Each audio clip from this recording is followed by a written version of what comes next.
fulfill the law of Christ. Got a question. What's the law of Christ? Love God and keep His commandments. Because Galatians, John chapter 13, verse 34 says, Jesus says, a new commandment I give to you, that you love one another as I have loved you, that you also love one another. Because folks, if we're love one another like Jesus loved us, we're willing to lay down our life for people. And I ain't talking about just your immediate family. I'm talking about people. Everybody. Even if you don't know them, even if you don't like them, you still got to love them. That's all there is to it. You've got to love them the way Christ loved you. That's the law of Christ. That's the law we live under. Not all the law of Moses where all the rules are. Yes, we have rules we got to follow as Christians, okay? But we got to love one another because that's the most important thing. We got to love each other or we're never going to reach down to help somebody. And like I'll talk about in a few minutes, hopefully, we don't love people, we're not going to know they have a burden. We're not going to know they're doing wrong. Because if I don't know you, I'm not going to know what's going on with you. If I don't spend time with you, I'm not going to know anything about you, period. Yes, you might sit on next to each other on these pews for 30 years, but if you don't spend time in fellowships like we're doing today, if you don't spend time in people's homes, you don't spend time with people outside of worship, you're not going to get to know each other. You're not going to know what's going on in their life. Okay? Since I've started my, outreach program a year ago, on the 1st of this month, July the 1st, I would have never known what's going on in some of my ladies' lives, some of my people's lives, some of my, shut-ins' lives, except I go and spend time with them. That's the only way you get to know people. But that's I'll go back to the lesson. Now, another thing Jesus described as his commandment, John 15:12 says, this is my commandment, that you love one another as I loved you. Again, pretty much saying the same thing. Bearing with infirmities and burdens of the weak, spiritually speaking, is the duty of those who are strong. It even says that in Romans 15, verse 1 and 2. It says, we then who are strong ought to bear with the scruples of the weak and not to please ourselves. Let each of us please his neighbor for his good, leading to edification, leading to praising God. We don't help each other just to be helping each other. We help each other so that both of us can praise God that we're in heaven someday. That's what we're working for, folks. We're not working to make a better friend. You will make a better friend on your own. We're working to help each other to get to heaven. Notice I said help each other because it's a two-way street. Because when you reach down and help somebody, I reached down and helped Rosa, and I'm just going to pick on Rosa today. He reached down and grabbed Rosa and helped her up out of that sin, and she hasn't. I reach down and help her. Guess what? Later on, she's going to be able to reach down and help me when I sin, because we all will sin at some point. Now, we got to follow the law. We got to follow the law example of Christians, of Christ, of Jesus. We got to follow his example. Because Romans 15:3 tells us, for even Christ did not please himself, but as it is written, the reproaches of those who reproached you fell on me. Our sin falls on Christ. Our sin, every time we sin, fall on that cross. I look at it sometimes as this. Every time I sin, it's that extra stripe on Christ's back. because our sins fall upon him. And we as Christians got to look to do that. Jesus took my burden away. Jesus took my burdens. So the first point here, the spiritually strong are to bear one another's burdens. We got to help the weak. We got to help those that are weak spiritually. We got to help those that might not be Christians at all. That's helping others as well. We got to help each other. That's the thing that this is talking about. So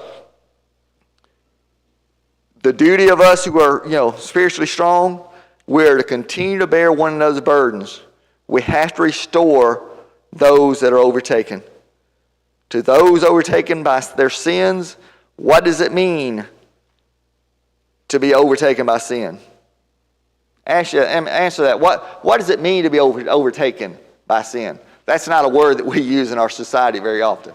I don't say, hey, you're overtaken by so and so. Listen, what does it mean to be overtaken? Do what now? Out of your control. Okay. Rules your life. Okay. Anybody else? Do what now? Continually doing that sin. Barnes tells us it refers to the case of surprise or of sudden temptation. Surprise or sudden temptation. It's not something you do on a regular basis. It's something that is done slowly. It's something, excuse me, I'm saying that backwards. I'm saying that backwards, sorry about that. It is something that's you fall into quickly. It's not you walk down a hill, it's you walk and you fall into a hole. That's being overcome. Because if you're at the top of that mountain and you start slowly going down, because when you come out of that watery grave of baptism, you're at the top of the mountain. And and then as you sin, you start slowly coming down. That's just willfully sinning. That's you doing it on purpose. Overcoming means you fell into a hole and poof, you're in sin. You turn and you make the wrong decision, you're all of a sudden in sin. B.W. Johnson says, not those gone into sin as a result of sinful premeditation, but surprised by it. I like that definition right there. You're surprised by it. It overtakes you.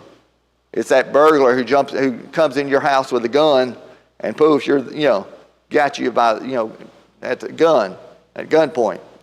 That surprise.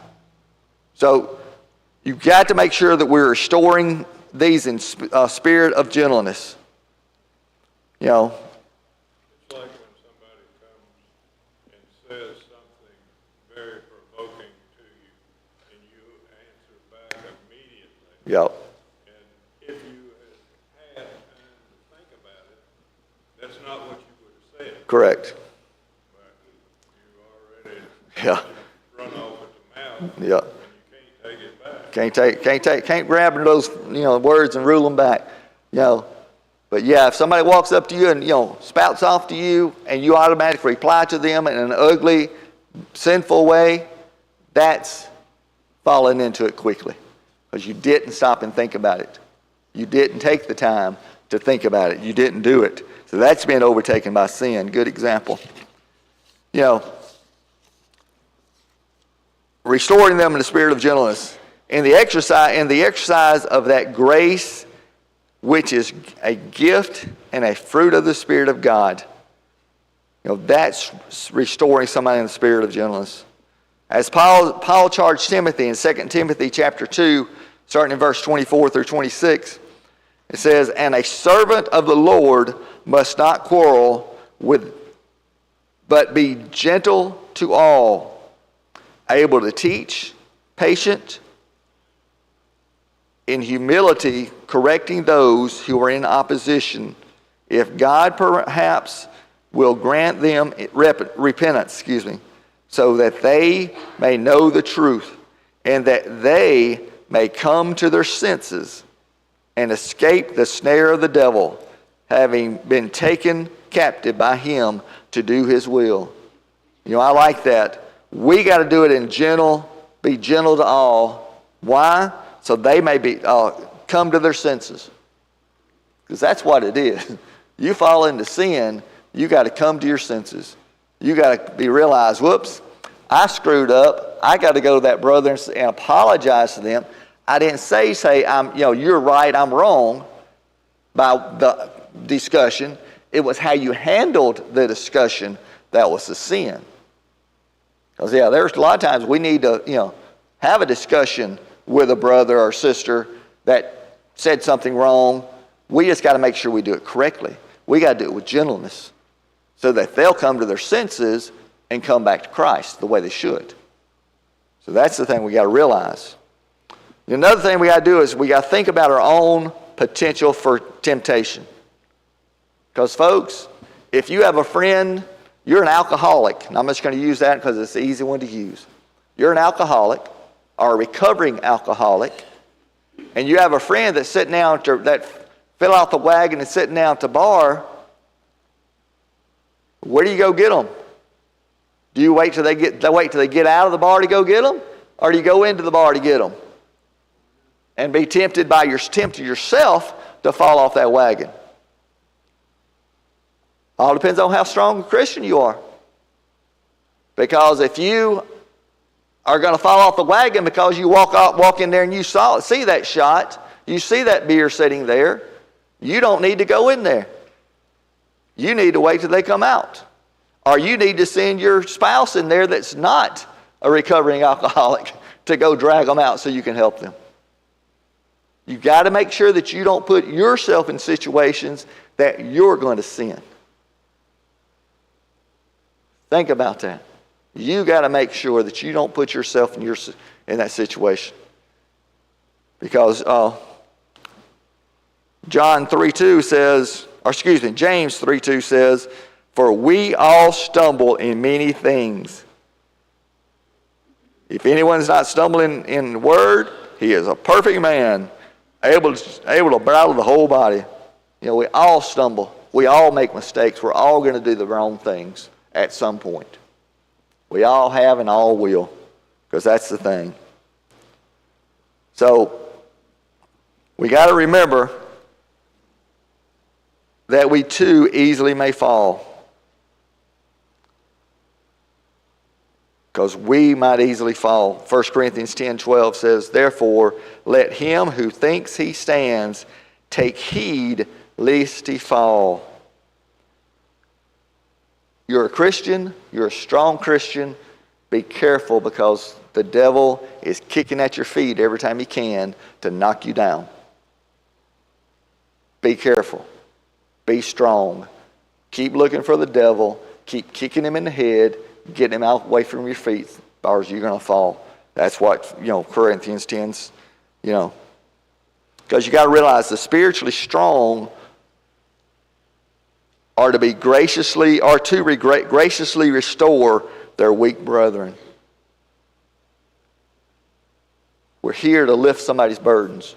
We're here to help them to overcome that burden. We're here to help them do that.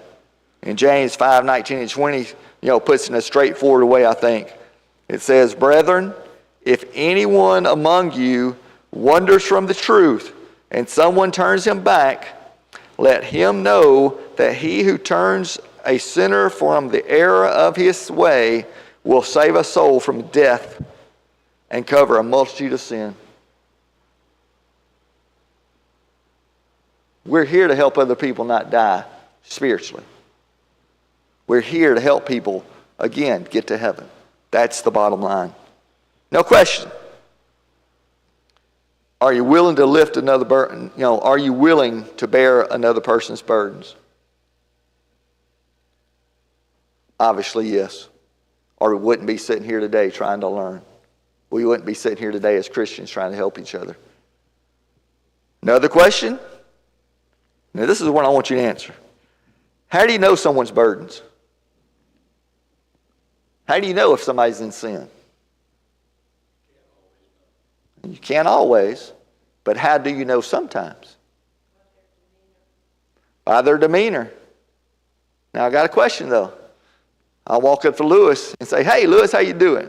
You doing all right, buddy? It's good to see you. Yeah. And that's all I do? Am I going to know his demeanor? No. But guess what? If my best friend Scott from Tuscaloosa, if he walked in those doors, I could tell you if there's something wrong. Why is that? Because I know him. I know him other than just walking up and saying, hey, Lewis, how you doing? And walking away. I'd probably know Lewis's demeanor because I've got to know him over the last year. How did I do that? Was it just seeing him here at worship? No. We try to go to Lewis's house and meet with him and Linda, his wife. But we get to know each other because we spend time with each other. We get to know each other because we do things with each other. That's how you do that. That's how you get to know each other. You know, because you got to know one another. You got, know one another enough to know when one is overtaken by sin. You got to know them. You'll know their demeanor if you get to know them. I'll know when something's going wrong with Linda at home and she's not feeling well based on the way I know Lewis. Because I'll understand his face. I'll understand his discussion when he and I talk here at worship. You also got to know one another enough to care when one is overtaken by fault. You know? I guarantee if I went around right now and said, Lewis, do you love Emma back here? Oh, yes, I do. But guess what? If I kept going around, there's other people in this congregation sitting in the pews right now. Lewis might not know. How do you fix that? Can Lewis go around and visit everybody in this congregation? That's unrealistic, okay? Not gonna lie to you. But guess what? Here in the next hour and a half, he's going to have time to get to know people if he's able to stay. He's going to be able to get to know each other. And that's one reason the elders did the first Sunday family fellowship. So that we can fellowship with one another.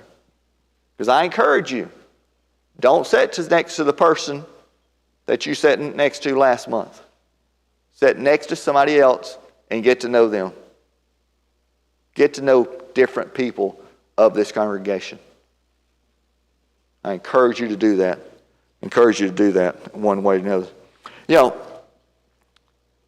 The thing is, the only way you're going to get to know people, first of all, is to be here. Because guess what? If Rose is not here 90% of the time, she's only here on the first Sunday because that's what she wants to do is come eat. Not really worship. She wants to come eat.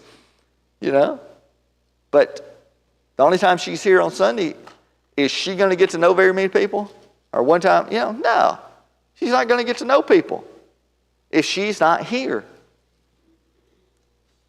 So that's one big reason we got to make sure we're here on Sundays. We got to be, let me rephrase that. Let me back up here. That's the reason we need to be here, period. Not just on Sunday mornings. Y'all who are online, talk to you right now very quickly and very sternly. If you're able to be here, you should be here, period. We'll talk about that a little bit more here later. But you should be here. We should all be here, not just on Sunday mornings. We should be here Sunday night. We should be here Wednesday night. We should be here anytime the door's open, as much as you're able to be. I know sometimes you can't drive at night. So in the fall, when it starts getting dark on Sunday nights, I understand that. That means you can't be here. But if you're able to be here, your honey needs to be in the pew. Your honey needs to be across the way on Sunday nights, learning from God's Word. The reason we should be here, because it provides us a way to get acquainted, like I just said. It provides a way to know when someone may be wrong, something may be wrong with a brother. Because think about it. If you're here all the time, you're going to know when somebody else is not here. And you're going to be able to reach out and try to help them.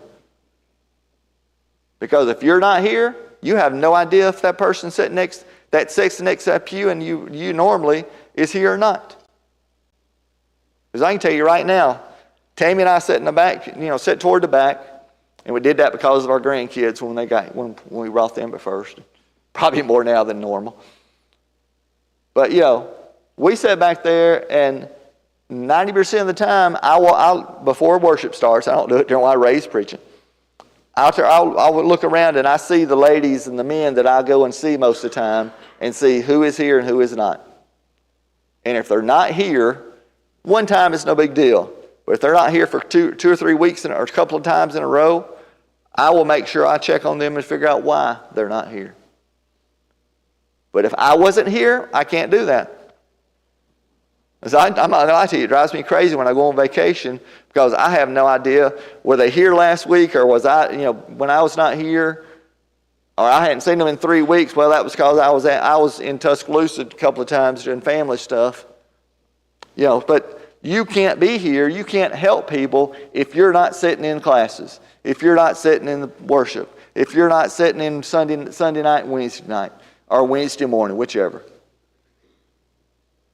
If you're not here, you can't tell if somebody's having a problem.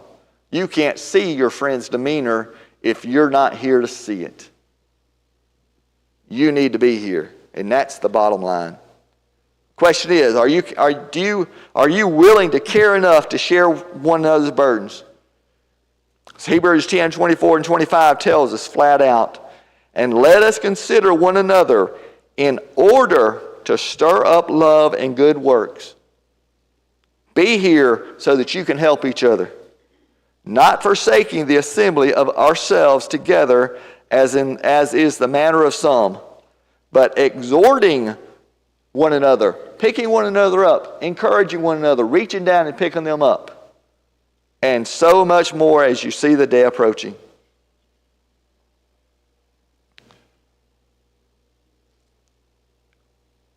We got to be here to help each other. But guess what? For y'all who are sitting here or online or whatever that say, well, I'm not the strongest Christian in the world. But guess what? Bearing burdens isn't just for the strong and spiritually. Bearing burdens is for everybody. Every Christian has that duty. Every Christian has their duty. Remember verses 1 and 2 tells us to bear one another's burdens.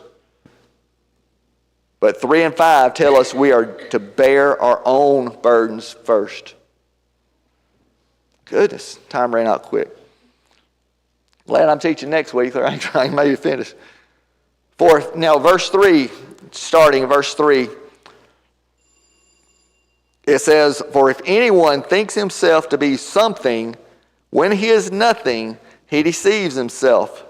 But let each one examine his own work, and then he will have rejoicing in himself alone and not in another. For each one shall bear his own load. Yes, we bear other people's burdens. But guess what? We got to carry our own burden first. We got to do the right thing first. Because guess what? If I'm sinning, I'm out here drinking all the time, I can't reach down and help Rosa to stop doing drugs, because she's going to look at me and go, you hypocrite, what are you doing? So I got to bear my own load first. So the question is, and this is for the stronger Christians, I guess, for everybody, do you have burdens? Yes, we all do. I'm not going to ask what your burdens are, but I do want you to stop and think about what are your burdens. What are the things that you deal with? What are the things you struggle with? What are the things that you have fallen last week with? What are the things going on wrong in your life? Because guess what? One thing I always told kids as a counselor, the first thing you got to do is see it before you can fix it.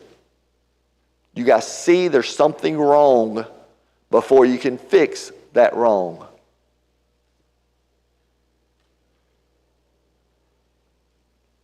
So, the duty of all who follow Christ is to know we have burdens. We got to remember that we are nothing, no matter what we think. You know, there is that temptation to think higher of yourself.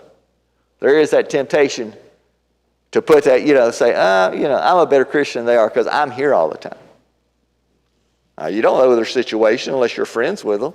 It might be they're working. It might be they can't be here. I'm glad Jay's here this morning. Normally he's not because he's usually working on Sunday morning. That's just the job he has. But thank the Lord he's here on Sunday night so we can still worship with the saints. You got to think about that. You don't always know everybody's situation. I know his because I've gotten to know him some. Because I spent time with him. You got to think about that. But guess what? I know better than anybody in this congregation. I know better than anybody that walks through that door. Because Romans 12:3 says, "For I say, through the grace given to me, to everyone who is among you, not to think of himself more highly than he ought to, but to think soberly, as God has dealt to each one a measure of faith." But remember, you can easily deceive yourself. James 1:22 tells us that. You can deceive yourself that you're better than anybody else. You can deceive yourself that, I have no sin. I'm all right. There's nothing really going on. I'm okay. But you got to realize you're no better than anybody else. You're no better than anybody that walks through that door back there. You're no better than anybody that sits on these pews or anybody that travels by our church building, the 5 million that travel by our church building going home after a vacation, okay? You're no better than anybody. We are no better than anybody. Some have a tendency to trust in the group they're in without really contributing to that work of that group. There are some people, and I'm not just talking about here, any congregation of God's people, there are some people that come to that congregation, sit week after week after week, and they think they're going to heaven because that congregation is a good, solid congregation. I used to tell my father before he passed away, trying to study with him, and he'd say, Church of Christ is the only ones going to heaven. That drives me crazy. Well, I'm sorry, Church of Christ is not the only ones going to heaven. Because there are people that sitting in the pews every Sunday at this congregation, they won't be in heaven. Because they haven't done their part. They haven't done what they're supposed to do.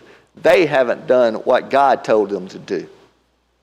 Just because you're sitting in a pew doesn't mean you're going to heaven. You got to do what God tells you to do. All right.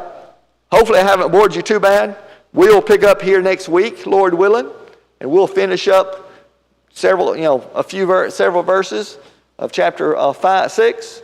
Encourage you to read chapter 6. We'll start worship here in about 15 minutes, and then we'll have a good worship. Thank y'all.